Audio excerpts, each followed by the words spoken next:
Today I will present my project on breast cancer classification using transfer learning. The goal is to assist radiologists by providing an automated and reliable second opinion system based on ultrasound images.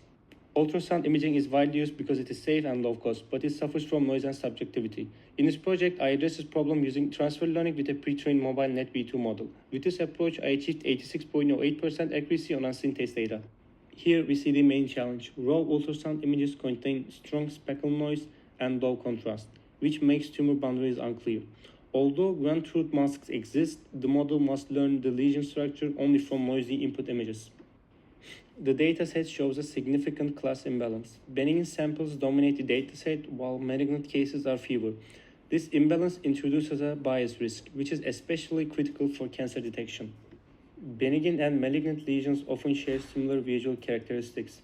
Especially in early stages, malignant lesions may not appear aggressive. Therefore, the model must learn subtle texture-based features rather than simple geometric shapes.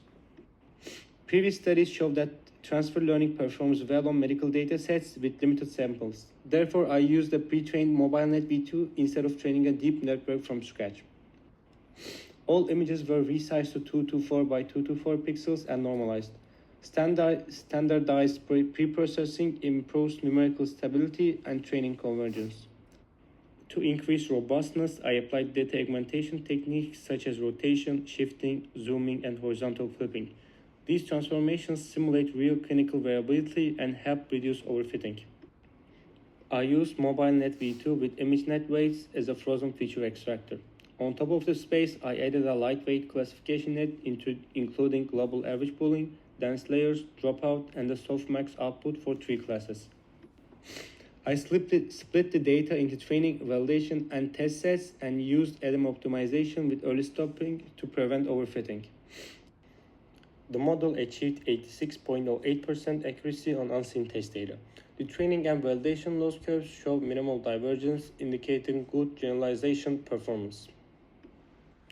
The confusion matrix highlights an important limitation. 18 malignant cases were misclassified as benign, which represents a critical clinical error.